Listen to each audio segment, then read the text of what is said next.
you continue, but just know that the 4 hours is for you and all your witnesses. Secondly, I need to remind you that you are still under oath, and proceed. Thank you, Madam Chair. Mr. Wamboka, now yes. Kindly to the committee, after watching those videos, what was your conclusion? Clearly, through the chair, is that the minister is not being transparent by giving contradicting views, contrary to section 10, read together with 73 of the Constitution.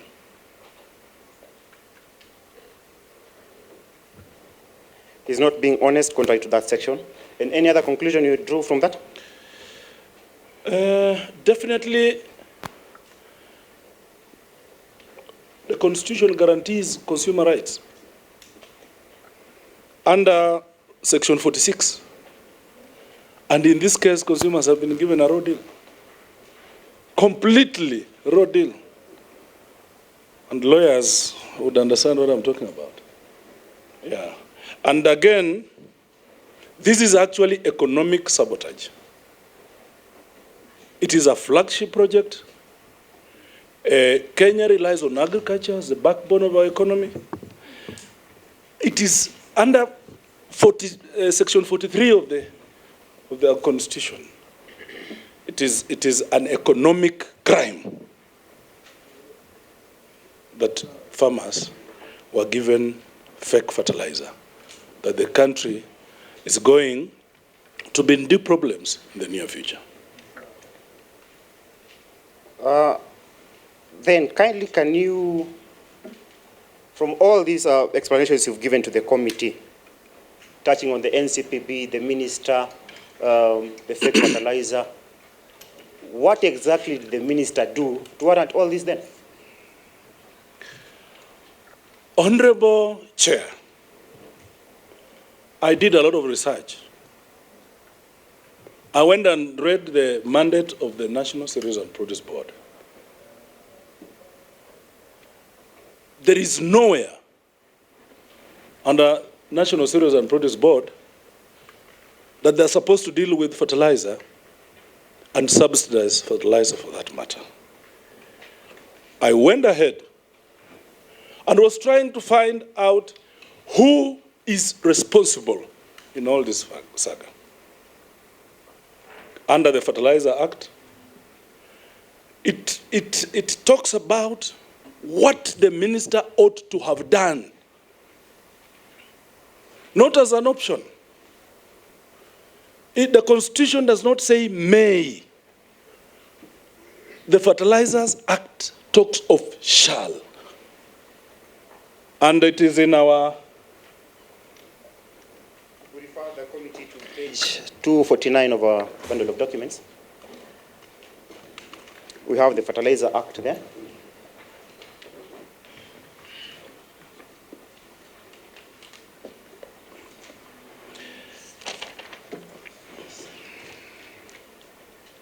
Specifically, Article Section 2A of that section. You can proceed, Mr. Wamboka. There is 2A. There is a board established. There is established a body to be known as Fertilizer and Animal Foodstuffs Board of Kenya. The board shall be a body corporate with perpetual succession and a common seal, and shall, in its corporate name, be capable of suing, blah, blah, blah, blah. Then you come to the functions. The functions of the board: A, to regulate the fertilizers and animal foodstuff industry in Kenya, including production, manufacture, packaging, importation, marketing of fertilizer and animal foodstuffs. B, to regulate importation of raw materials for the manufacture of animal foodstuff. And it all goes, inspect and test fertilizers and animal foodstuffs to ensure their quality and safety. License I want to draw your attention there, Madam Chair. Licensed manufacturers, distributors, and retailers of fertilizers and animal foodstuffs on the recommendation of the Director of Agriculture and the Director of Veterinary Services. You have been told through KELS that the minister went to close down a factory. Mr. Wamboka, before we go into those details, you've read to us Section 2A of the Fertilizer Act. If the minister did not comply with this section, then what did he do? Honorable sitting, the minister did not comply with this act, did not operationalize this act. The minister instead reallocated the mandate of this act to National Cereals and Board by establishing a committee to deal with the distribution of fertilizer. And I will refer you to page 267, appointment of the National Fertilizer Monitoring Committee. Honorable Chair,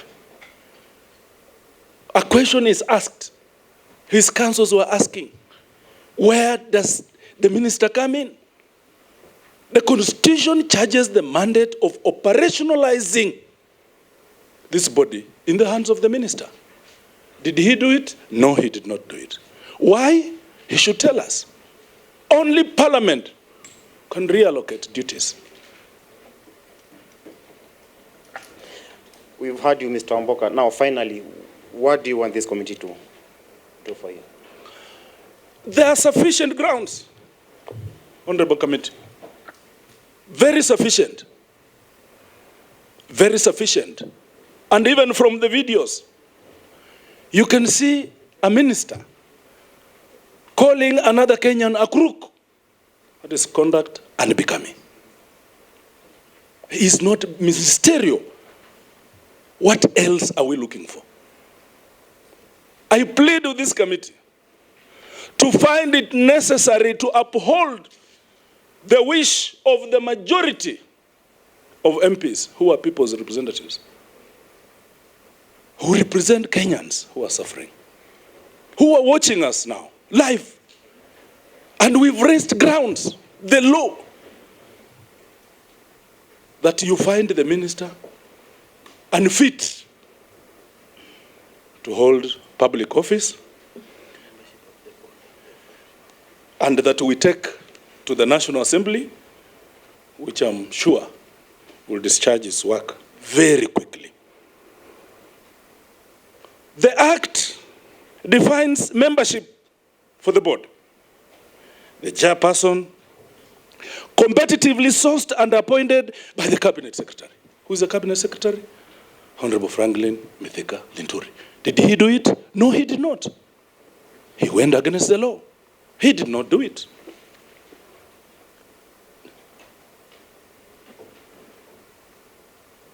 And it goes to list those people who are supposed to serve under that. The Cabinet Secretary shall ensure that not more than 1/3 of the persons appointed under Section 1 are members of the same gender. Not the Permanent Secretary, not the Principal Secretary, Madam Chair. The minister. Who is the minister? Honorable Mithika Linturi. Did he do that? No, he did not. He went ahead and appointed a committee which is not anywhere in law. Anywhere. Not anywhere. He does not have such mandate. Maybe Mr. Wamboka close it there because you have a few minutes. You do confirm that indeed the CS flaunted the law, and instead of a board, he appointed a committee. Yes, he went to appoint the committee.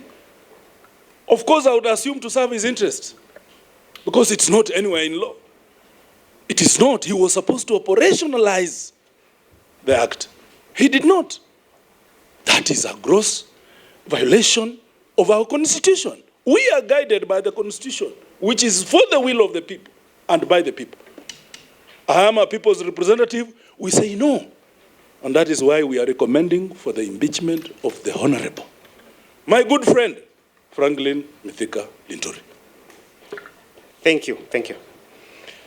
Thank you so much. God bless you. Thank you. You have prosecuted your case very well. And now I request the Sergeant at Arms to bring in. Oh, yeah, we move to cross-examination. Then the cross-examination is 1 hour, so we move into that.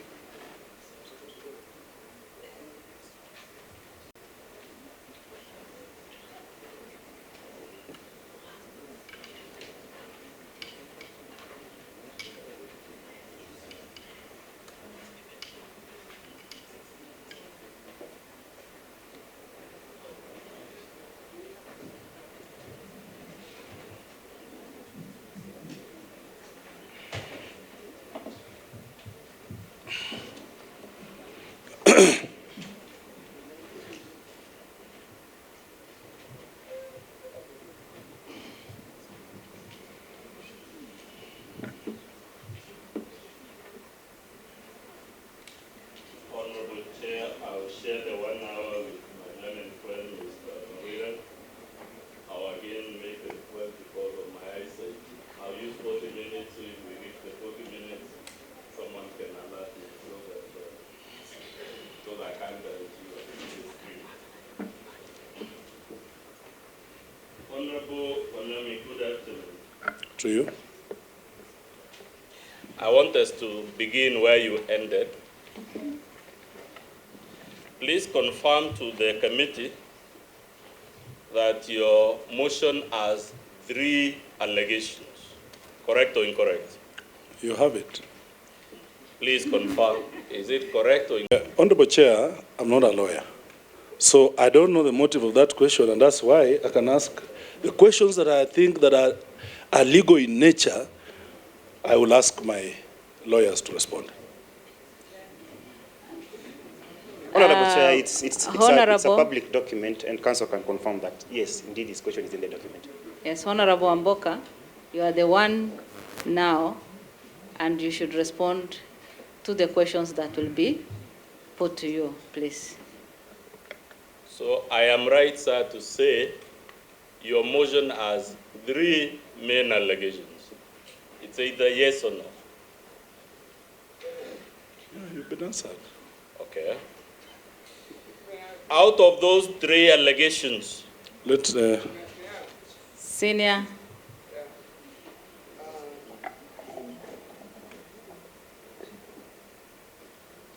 My lady, Your Honor, again, I suggest we stop the clock because the mischief in the morning where I keep being interjected, perhaps so that I don't do my job.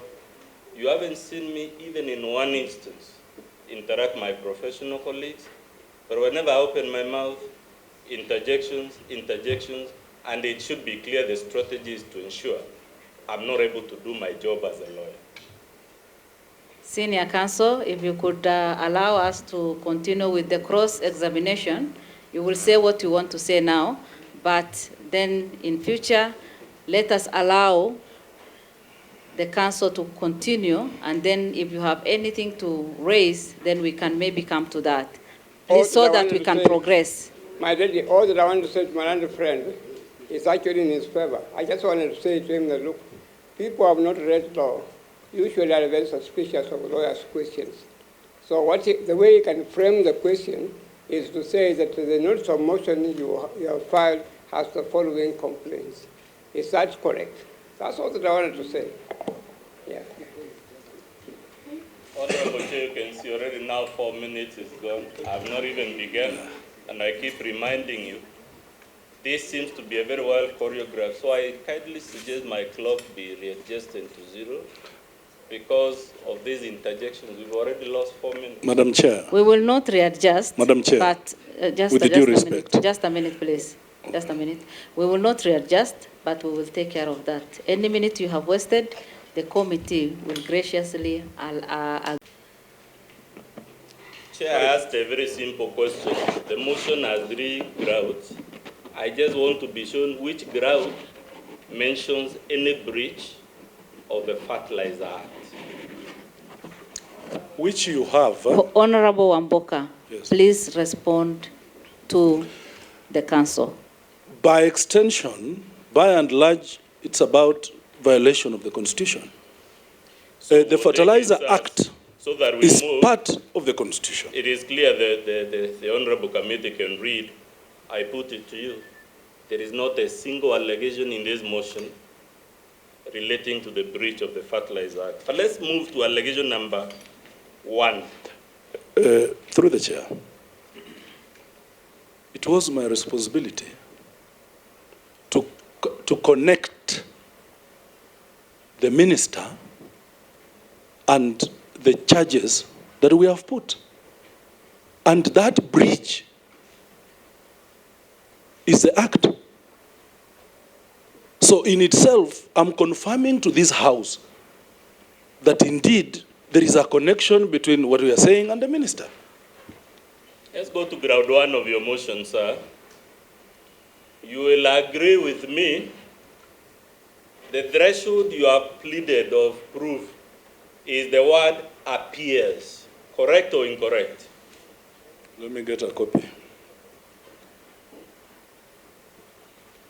I suggest you also get a copy of our response because we'll be referring to it quite a while. Read ground 1, Roman 1, sir. The words you have used is that the Cabinet Secretary, quote unquote, appears to have committed a gross violation of the Constitution. Is that what your motion says? Proceed, yes. So you will agree with me, you have not made any emphatic claim that the Cabinet Secretary has breached the Constitution. What you have alleged is that he appears. Those are your words, appears. Which we've come to confirm by evidence. Just confirm for now, yes or no, sir. I said appears, but because we are here to confirm that, which we have. Just answer my question. The complaint you have lodged is not that the minister has breached the Constitution, but that he appears, quote unquote, to have breached the Constitution. It is there in black and white, Honorable, and let me confirm we move on. It appears, which we have confirmed, that he has breached the Constitution. Good. You will confirm the whole of ground 1, which runs from 1A to E. The complaint is appears. There is no specific complaint of an emphatic wrongdoing. It is apparent wrongdoing. Yes or no, sir? I'll ask my lawyer. Okay, your lawyer is not the one under cross-examination, so that my time is not wasted. But the chair ruled on that.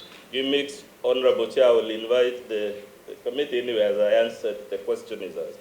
Now, please confirm under allegation number 1, which is indeed the linchpin or the most important part of your case, is the complaint that appears on page 2, Roman 2, which is, quote unquote, approving procurement and distribution of fake fertilizer.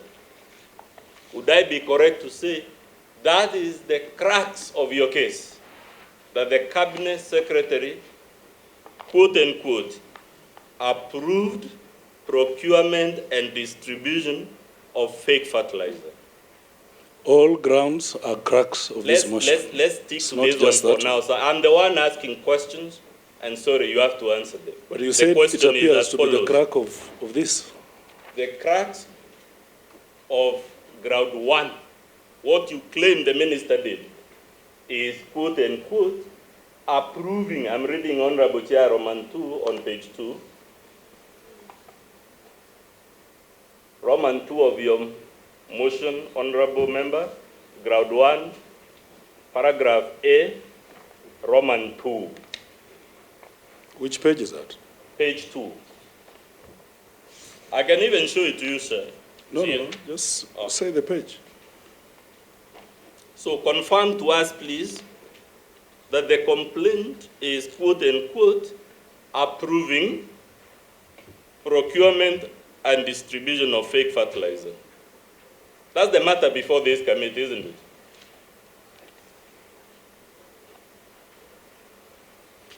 This is your motion, sir. Correct or incorrect? Proceed, yes.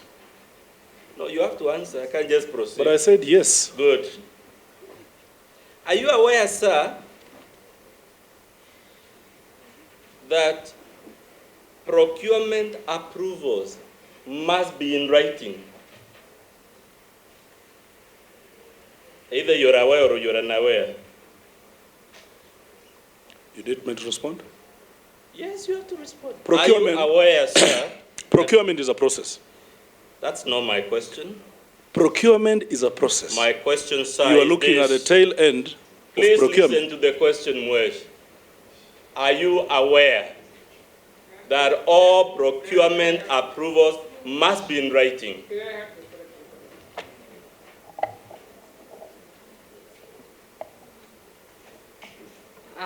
Honorable Wamboka is to answer. You can only assist. No, I But will he's just- the one to answer all the questions. My lady, the Honorable Member of Parliament is not being insolent. The questions that are being asked are inappropriate. They are questions that my learned friend could raise in his final submissions. They are issues that he could make in his final submissions. Honorable Chair, I usually tell people we can protect our clients and witnesses from many things. Can I answer? The truth. Yes, please answer. Why are you not reading the whole paragraph? Why are you omitting Because I'm allowed to do by exactly the what I'm national, no. It is holistic by the National Cereals and Produce Board. doing. Fair enough. Yeah.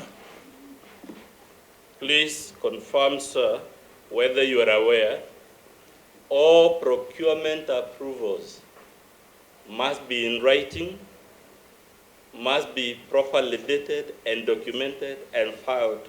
That is the provision of Section 69 of the Procurement Act.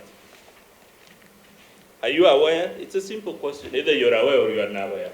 But you're talking about the Act. I need to confirm from the Act. Okay, I can show it to you. Yeah. Please read to the tribunal Section 69, subsection 1 of the Procurement Act. Procurement approvals. Yes. All approvals relating to the procedures in procurement shall be in writing and properly dated, documented, and filed. They must be in writing. But this is your laptop, so. That's okay. It is my laptop, but it's not my law. It is the law of Kenya. I don't know. So, sir, you have just read to us the law on procurement. And as you look at page 361, look at page 85 of the motion. 361. Yes.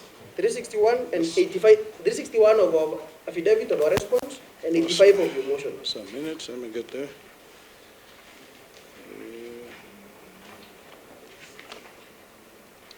For purposes of time, Chair, you'll allow me to read what you've submitted in evidence as a submission by the CS to the Departmental Committee. Roman 3 on page 85, the product supplied by 51 Capital Limited was not sold as chemical fertilizer, but as soil conditioner. This is the allegation, correct? On Page 85, this is the allegation. let's go there, relax. Can I show you? 85, I'll get it, relax.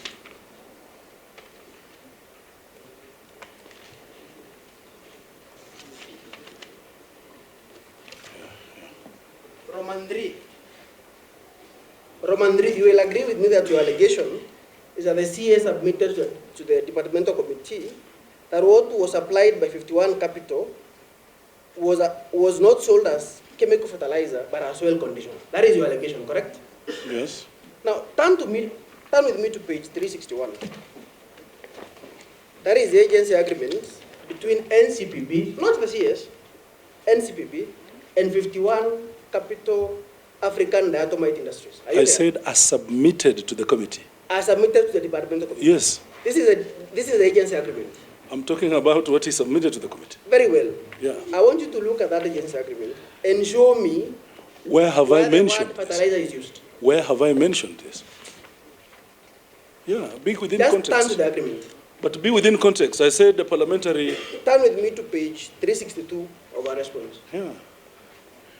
What products are being supplied? You see, you're answering your own. You are framing your own questions. Just read out what Yeah. products are being supplied by 51 Capital.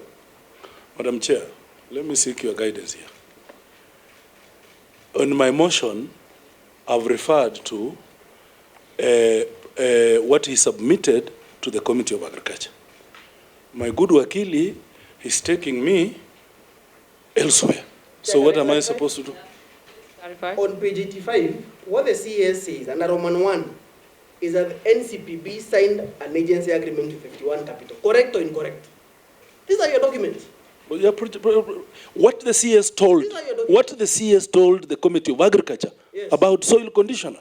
No, I'm saying the CS said, that is Roman 1. I said the CS lied to the Agriculture Committee. That is what you say. Yeah. But I'm saying, before the committee, the CS said there was an agency agreement. Can we go to the minutes, to what he presented to the committee? Yes, Roman 1. I am there. Read out Roman 1 on page 85. It's 85. Madam Chair, maybe with regards to whatever Council is asking, let it be clear that whatever they want Mr. Wamboka to refer to is a document by Mr. Linturi, not him. He doesn't have the contents of that document. Yes, it's part of the records, it's part of this house, but he didn't author that document. We cannot consider on the same. We cannot. Page 85. It starts from page 77. The point here is... Yes. Yeah, the point here is... It starts from page 77. His response. Yes. I just picked his response, submission to the yes. Correct, yes. But the CS said at Roman 1 about this agency agreement, the one that is detailed at the 1st of March 2022. Correct or incorrect? Where? Where are you reading? Page 85. Page 85. Time is moving. You have to have just 2 minutes because clearly it's frustrating. No, just read. Roman 1 on page 85. What does the CS say? NCPB signed agency agreement with 51 Capital Africa Diatomite Industries on that day for supply. 31st of March 2022, correct? Yes. Was Honorable Mithika Linturi a CS? Who has said Mithika was a CS? Was he a CS? Of course he was not a CS. Okay. Who has said he was a CS? Turn with me to page 361. Is that the document dated at the 1st of March? Of which document? I mean, of which, mine or yours? Of my response, of the CS's response, not mine. 361. Is that document dated at the 1st of March 2022? Yes. Is that an agency contract?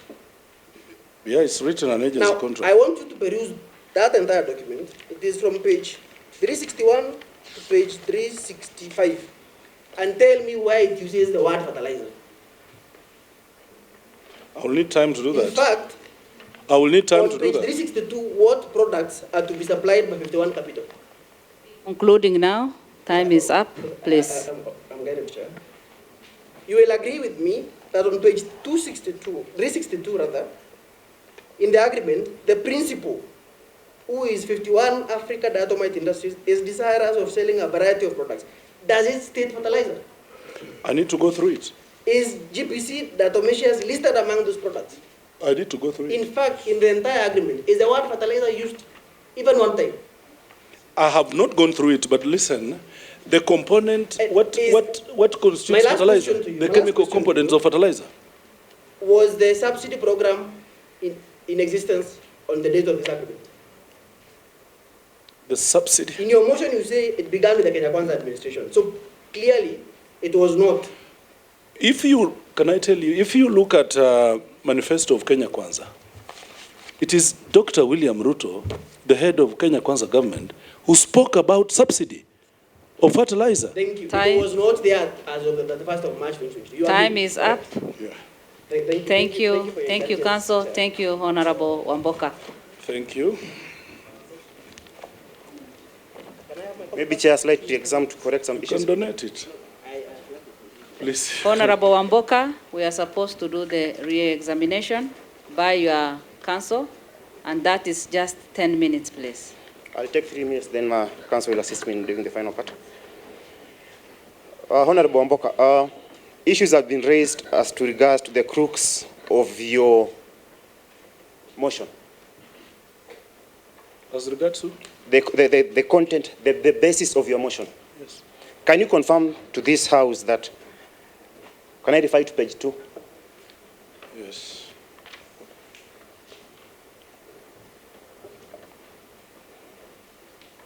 That the basis of your motion is gross violation of the provisions of the Constitution, particularly yes. Section 10, Article 10 yes. of the Constitution? Yes. And can you confirm to this House that that article mandates the CS to be transparent? It does, factor it together with 73, mandates the CS to be open. And confirm to this House that from the video clip that we played, the CS was not transparent.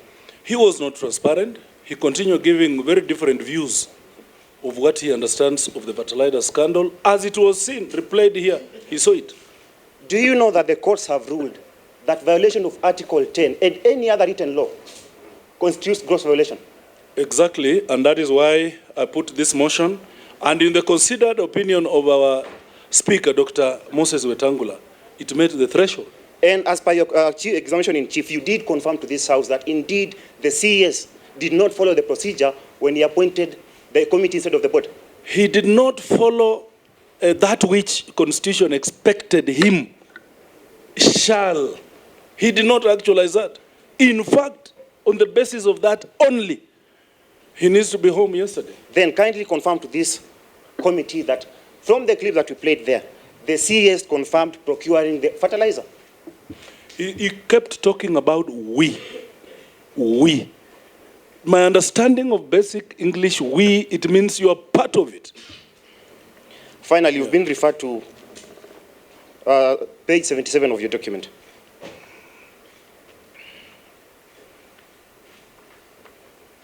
Yes. Did you prepare that document? No. Do you know the contents of that document? It was prepared by the Honorable Mithika Linturi, presented to the Committee of National Assembly for Agriculture. And can you confirm this is a public document once it's presented? It is a public document. Once it's presented to the House, it becomes a public document. I want to refer you to their documents, particularly page 361. May I use?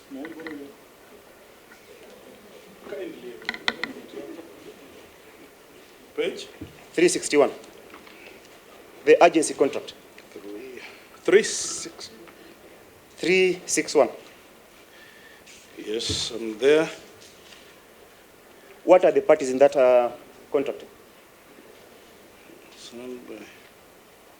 361? 361. Maybe you can use this one. No. Else.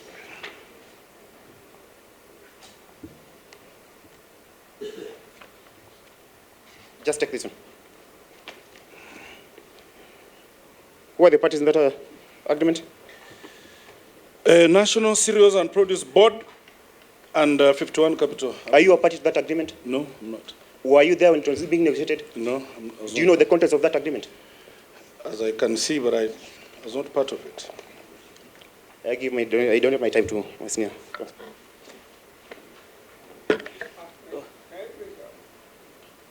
Yes, yeah.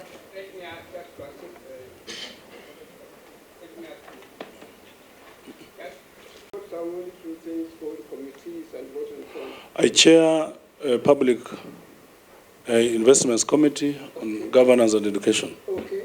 Yeah. Yeah. Now, there was a reference to a charge sheet. You remember? Yeah. A charge sheet. Yes. Yeah. You remember there was a reference to a charge sheet? Yes. Do you know anything about this charge sheet? Which charge sheet? A charge sheet, a criminal charge sheet was shown to you. About Dinesh? Yes. Yes. Yes, I think Kiambu was... Yes. Yeah. What would you like to tell the honorable members about this charge sheet? The members who are charged, I think it's intimidation Yes. from the government. Yes. And trying to cover up. Yes. So that the real people who are in charge of the ministry Yes. are not brought to book. Yes. Yeah, it's a preemptive thing. Yes. The day this motion went through in Parliament Yes. is the day this thing came up in Kiambu. Yes. Yeah, so it's very, your guess is as good as mine. Yes. Yeah. No, be bold. Yeah, your guess is as good as mine. Yeah. That people are trying to cover up. That The church is corrupt. I may not say corrupt, but indeed they're trying to cover up so that the real people are not brought to book. Okay, yeah, thank you. Now, let me go on. They talk about procurement. Yes. Yeah, Procurement is a process, it's a process. Honorable Committee. Procurement starts at a policy level. Who drives the policy of a ministry? Is the minister. Yeah. That is where procurement starts. Yes. Procurement is a process. Yeah.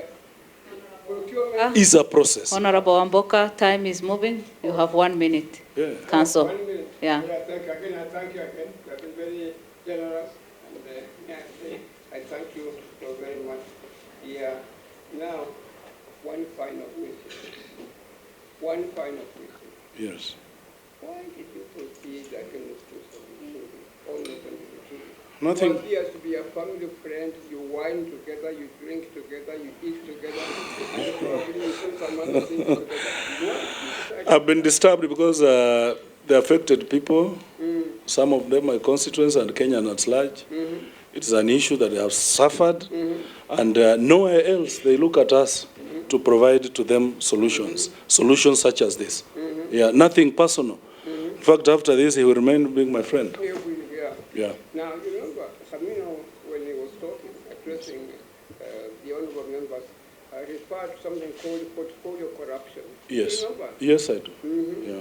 Portfolio corruption, the same thing as ministerial corruption. Yes. Do you remember? Yes, I do remember very well. Yeah. And all this that is happening in a ministry, I would refer to it as ministerial corruption. Yes. Yeah. And you are asking the honorable members, the Senior Council, time is up. no, I sit down. Let me just finish the question. You are asking, In the same spirit, you can add us also 5 minutes. yeah, you are In the same spirit. Yeah. You are asking the honorable members to use this opportunity to eradicate portfolio corruption in the country. Portfolio and ministerial corruption Thank you very much. must be eradicated Thank you. and will be eradicated. Thank you. And I said we have faith in this honorable committee, and Kenyans are watching. Yeah. Kenyans are. We The are good thing. Honorable Wamboka, we are adding you 5 minutes. Yes. Please conclude. Yeah. Now, you remember the Learned State Council said that he himself does not go to church regularly. He's not religious. I'm very religious. You are very religious. And you comply with our constitution, which says that we pay respect to the Almighty God. That's the first sentence. Is that correct? Yes, I do. Yeah. And I believe that in just... Kenyans are supposed to be religious, except the Learned Council. Is that correct? That is his choice. That is his choice, yeah. But all of us before God are equal, Yes. and no one should suffer in the hands. No Kenyan Yes. should suffer in the hands Yeah. of another Kenyan. You have tried as much as possible to be honest and tell the court the truth. I can carry the Bible again. Everything I've said is truth. Yeah. Yeah, and truth, nothing but the truth. Nothing but the truth. And the truth shall set me free. Yeah, so that you can see Honorable Minister go back to his rural home.